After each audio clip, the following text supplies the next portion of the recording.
Hi. I'm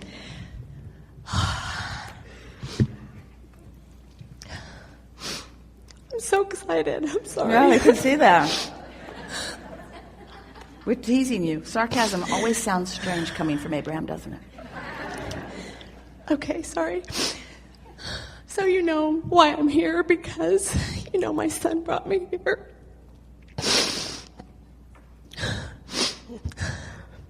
Yeah, you looked happy over there a minute ago. I'm really happy. We thought, where's a really happy person? Where's someone who will add to the momentum that we've got going on here? And we look over there, and there's a really happy person sitting right there. Right there. What happened between there? Okay, that is my son talking here? to me right now. What happened? Okay, what I'm happened here. between there and here? I'm good. I'm really good. Okay, so I came, and I just want to say that I wouldn't even be here without him, and it's such a blessing. It sounds so weird to say, oh, you lost somebody, but it's been such a blessing. It's beautiful. And so I just want to say thank you, and I hear you, and I hear him all the time. Okay, but here's my question. So we're I've grown, and I'm expanding, and I know how to get into a good place. And then I go out in the world, and then the people are like Esther dealing with her friend and the sadness, and I don't want to shun everybody off, because it's like, I don't want to hear your sadness, I don't want to hear your worry, I don't want to, because I like being in a good place. And how do you listen intently to people that You don't. Send a memo. Send a memo. You're bumming me out. I mean, you go to work, and I'm a teacher, and there's always complaining and the shooting and this and that. And it's like I don't want to feel that, be a part of that vibration, but I don't want to be. Well, here's the thing, and even though this topic could not be more important, and there could not be an experience that any of you are living that is more emphatic and more understood. In other words, everybody gets it. We certainly understand the bigness of this topic. Uh-huh. But in order to get a handle on this, and in order to get underneath it, where you can start getting hold of it and do something for yourself about it, you have to start in this place. You have to get out ahead of your action with your vibration. Okay. Because what happens is, when you're out in the world and people are sympathizing or complaining about things not necessarily personally related to you, when things are touching you that are upsetting to you, and then you return to your home base, to your nest, to my bed, and you sort of withdraw or retreat from that, sort of in an attitude of it being too much for you. Mm-hmm. Then nothing changes in your vibration. Your point of attraction remains the same, and you just start over again. So it's sort of a cycle that you want to break. We know that that's why you're wanting to talk to us here. So an understanding, and we want all of you to hear this, even though you're not experiencing in most cases anything as dramatic as what she's experiences. We want you to hear these words, and we're just going to practice them together a little bit and show you how effective they can be. We want you to acknowledge that the best creating is the creating that's done in advance. The best creating is the creating where you get out ahead of it rather than that you're responding to something.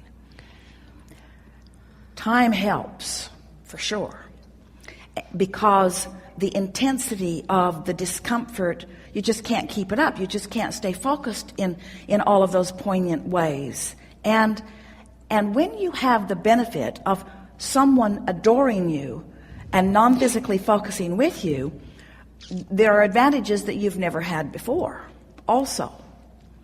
But that's hard to hear when you're having one of those disadvantaged feeling moments. Right. So the simple things that we want to say to you is a sort of it is an absolute promise that we are wanting to convey to you, is that if you can get, and you can, a hold of a stable thought and project it out ahead of you, and then see your day respond to that thought, you'll be off and running and you'll get it. And you're already experiencing some of that. You know what we mean. Mm-hmm. When you're feeling shaken, overwhelmment that didn't bother you before just knocks you down. When you've got something like this going on, problems of the world that were really not any of your business feel like they're right at your doorstep. In other words, everything is so intensified for you. So the first promise we want to make to you is that is subsiding more all the time.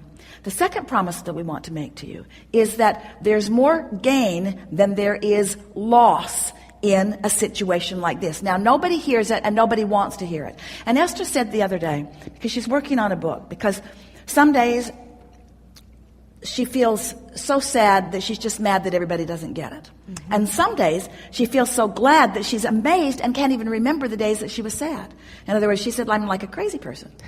Because the glad is so really, really glad that it makes the sad really stick out like a sore thumb. Right. But something that she is discovering is that there is, and she didn't think that she would ever say the words, but she's saying the words, and so we are certain that she wouldn't mind us repeating them. There is more benefit than not benefit. More benefit than not benefit. So in the same way, we were talking to our friend about you got to look for the love, you got to look for the money, you got to look for it where it is. Mm-hmm. You've got to look for it where it is, not where it isn't. That's the tripping point.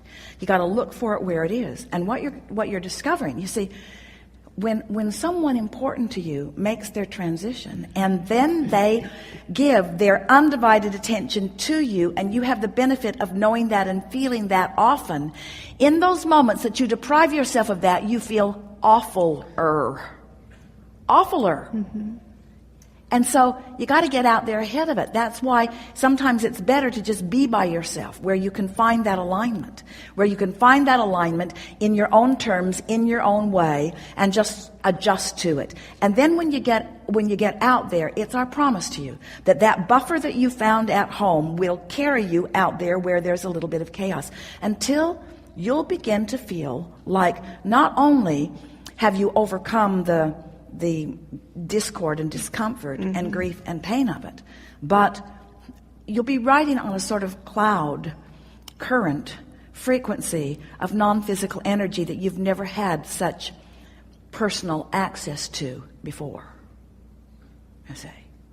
Well, and I feel like because I'm doing that, I'm you know, it's 3 years, and I'm really kind of feeling like, gosh, I like being alone more than anything. Because when you get out there, it's like I have to kind of have that discord because work and, you know, friends and situations. And then, but I'm how do you constantly, well, not constantly, because nothing is constant, but what do you do when you could feel it? I could feel the disconnect. And it's like, okay, I want to be balanced. I want to be like in the middle. In between, like non-physical and physical. Well, that's what we were saying, is you want to get ahead of it, because when something has happened, as our friend used the word trigger, and we think it was a good word, because things do trigger things. Mm-hmm. When in the moment something triggers something, and that's the moment that you then try to tend to it, you can't, because the trigger has already got the energy going, and now there's more momentum to overcome. That's what we mean when we say you got to get out ahead of it. So you get out ahead of it by saying, there's more gain than there is loss. You get out ahead of it by saying, I have access to someone who's non-physically focused with broader perspective, who's available to me in form of impulses and sensations and emotions all day, every day. You just practice the knowing of that and watch for the emotional, visceral evidence of that. And until you find that balance in a strong way, and you will, and you have, and you will more. And then what happens is, when something happens, one day, it was an early morning flight, and Esther was out in the driveway, and she had backed the car out of the garage, and she had more luggage than usual because she was moving to another place. So she had several bags, and she was and it was still dark, and it was not good weather, and she was lifting the bags into the car and feeling really sorry for herself when she remembered, I always was the one who lifted the bags into the car.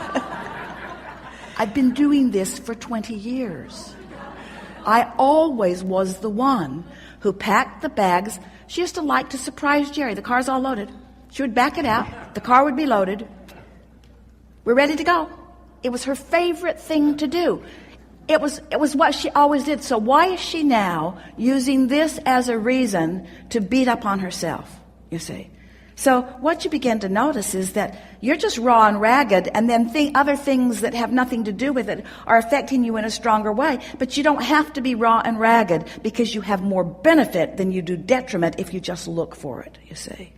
And before you know it, you're flying high. Esther was editing a recording the other day, and she could so feel Jerry's influence. He was so excited. We don't want to freak you out, but the lights were blinking in the room, all kinds of evidence that he was excited about what was going on. And and Esther thought, you have never helped me this precisely ever, ever, ever, ever, ever. You've never been so here. You've never been so aware. You've never put thoughts in my mind. You've never distracted me from something like this before. It used to be we had to walk in the same room together in order for me to hear or get your feeling about it. Now you're everywhere I go. There's no downside to this, really, if you're looking for the upside of it.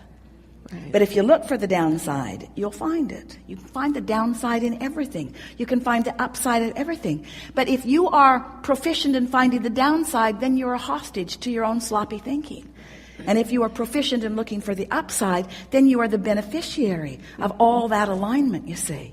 There is stuff going on out in this world that when you look at it, it's going to upset you.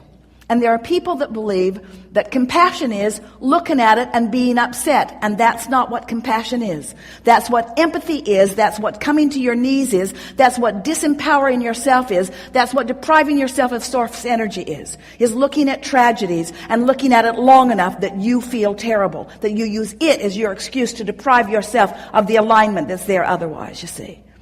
But when you get over that, when you stop trying to be the martyr, when you stop trying to be the one that feels bad enough that other people aren't mad at you because you're happy when they think you should be sad, the source within you wants you to feel the joy and the alignment and the leverage of that empowering connection to source energy, you see.